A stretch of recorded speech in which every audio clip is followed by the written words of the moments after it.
Halo adik-adik, jumpa lagi bersama saya di channel Kunci Jawaban. Kali ini kita akan membahas buku Bu Pena 5D, tema 9 dengan judul benda-benda di sekitar kita, yaitu sub yang kedua yang ada di halaman 146. Tapi sebelumnya saya harus mengingatkan bahwasanya semua jawaban yang saya berikan adalah berdasarkan informasi dari buku Bu Pena itu sendiri, dan sebagian adalah pendapat terbaik saya dan juga sumber dari buku lain atau juga dari internet. Jadi kemungkinan jawaban pada soal-soal yang bersifat pendapat akan sedikit berbeda.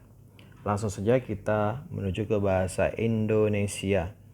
Nomor 1 pertanyaannya, judul utama iklan tersebut adalah jawabannya UNBK, yaitu Ujian Nasional Berbasis Komputer. Nomor 2, iklan tersebut termasuk iklan elektronik menggunakan media, jawabnya internet. Nomor 3, tuliskan isi dan kesimpulan dari iklan tersebut. Jawabnya silakan dicatat adik-adik, yaitu penerbit Erlangga menyediakan buku sebagai solusi jitu bagi murid-murid dalam menghadapi UNBK atau ujian nasional.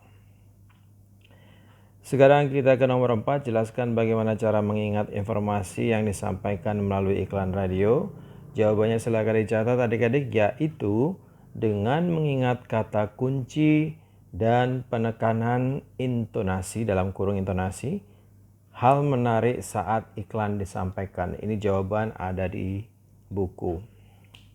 Nomor 5, bayangkan kamu adalah seorang penyiar radio yang akan mempromosikan produk seperti gambar di samping. Setelah itu buatlah kalimat ajakan kepada masyarakat agar tertarik untuk membeli buku atau produk tersebut. Jawabannya silakan dicatat. Ini adalah pendapat. Silakan dicatat ya. Untuk adik-adik kelas 1 yang masih mengalami kesulitan dalam belajar, ayo, tanda seru, cobalah pakai buku Bu Pena dari Erlangga. Selain banyak soalnya, buku ini juga menyajikan rangkuman materi yang menarik. Oke, sekarang kita ke IPA nomor 1. Emas 24 karat dalam kurung emas murni dikelompokkan ke dalam, jawabannya adalah A, zat tunggal kelompok unsur. Kemudian nomor 2, air murni dimasukkan ke dalam senyawa karena air merupakan gabungan dari, jawabnya adalah heterogen. Jawabannya nomor 2 adalah oksigen dan hidrogen. Nah, sekarang nomor 3, jika air dan pasir diaduk maka akan menjadi campuran, jawabannya heterogen. Hal ini dikarenakan, jawabannya karena masih menyisakan endapan pada bagian dasar wadah. Oke, sekarang nomor 4, perhatikan kedua campuran berikut. Campuran yang A, air teh yang dicampur dengan gula pasir. Yang B, air yang bercampur dengan pasir. Pertanyaannya, manakah yang menunjukkan campuran homogen dan manakah yang menunjukkan campuran heterogen? Silakan dicatat jawabannya adik-adik. Yang A merupakan campuran homogen, yang B merupakan campuran heterogen. Itu untuk pertanyaan A adik-adik. Sekarang pertanyaan yang B. Tuliskan ciri-ciri campuran homogen. Tuliskan ciri-ciri campuran heterogen. Yang B ini jawabnya adalah ciri campuran homogen, yaitu zat-zat penyusunnya tidak dapat dibedakan.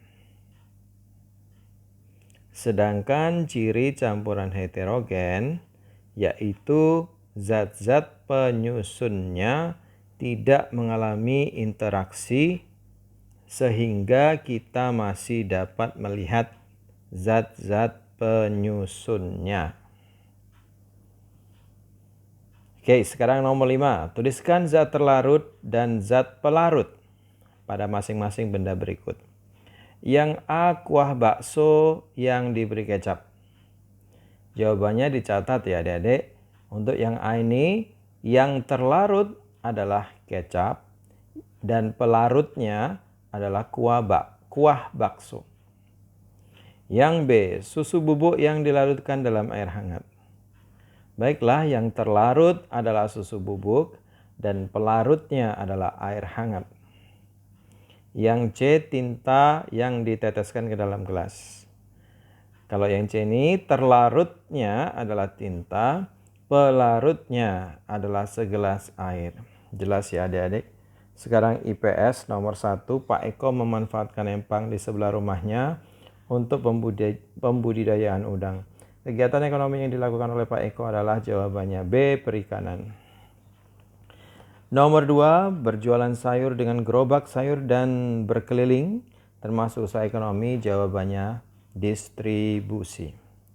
Nomor 3, Ayah Bayu seorang dokter. Ayah Bayu bertugas memeriksa orang sakit. Sesuatu yang dihasilkan oleh Ayah Bayu berupa, jawabannya adalah jasa pelayanan. Sekarang nomor 4. Apakah keuntungan yang diperoleh dari usaha perseorangan dan kelompok sama? Jelaskan. Jawabannya adalah tidak sama. Wah, ini mungkin bisa di screenshot, tapi maaf tulisan saya jelek. Nomor 4 jawabannya tidak sama. Alasannya adalah keuntungan yang diperoleh dinikmati sendiri pada usaha perorangan. Sedangkan pada usaha kelompok, keuntungan dibagi dengan pemilik modal lainnya. Sekarang nomor 5, tuliskan kelebihan dan kekurangan usaha yang dikelola secara berkelompok. Jawabannya ada di depannya adik-adik di bacaan itu. Tapi saya sudah rangkumkan, ini dia. Kelebihannya adalah modal lebih banyak, risiko dan kerugian ditanggung bersama.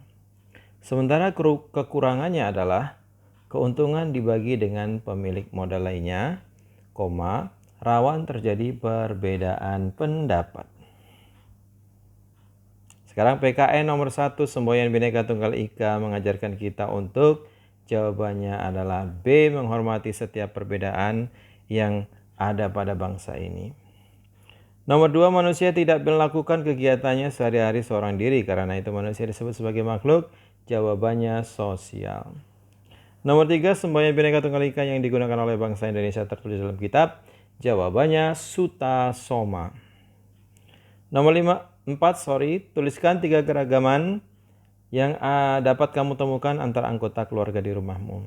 Banyak, boleh sifat, kegemaran, kebiasaan, pendapat, dan lain-lain. Nomor 5, tuliskan 3 sikap yang dapat dikembangkan untuk menjaga persatuan dan kesatuan dalam keberagaman bangsa. Jawabannya adalah saling menghormati, tidak egois, tolong menolong, dan bekerja sama. Selesai untuk PKN, sekarang kita menuju ke SBDP. Nomor 1, pola lantai yang membentuk garis vertikal. Vertikal itu ke atas ya, Dek. Yaitu yang C. Kalau yang A itu diagonal, yang D segi 1, 2, 3, 4, 5. Segi 5. Kalau yang B itu lingkaran. Nomor 2, tari sedati merupakan tarian yang berasal dari daerah Aceh. Nomor 3, pola lantai tari kreasi daerah umumnya merupakan tarian yang dilakukan secara berkelompok. Jawabnya. Nomor 4, properti yang digunakan gerakan tari berikut adalah, jawabannya panahan atau busur juga boleh. Panahan kalau di buku. Nomor 5, pertanyaannya A, tuliskan pola lantai pada tarian tersebut. Jawabnya adalah pola melingkar atau lingkaran. Yang B, tuliskan properti yang digunakan dalam tari tersebut. Propertinya adalah kuda lumping atau mainan kuda-kudaan. Sampai di situ aja belajar kita Bu Pena tema 9 sub 2 untuk kelas 5. Semoga bermanfaat. Jangan lupa untuk diulang-ulang lagi pelajarannya. Dan jangan lupa untuk di-subscribe, di-like, di-comment, dan di-share kepada temannya yang belum tahu channel ini. Oke, terima kasih.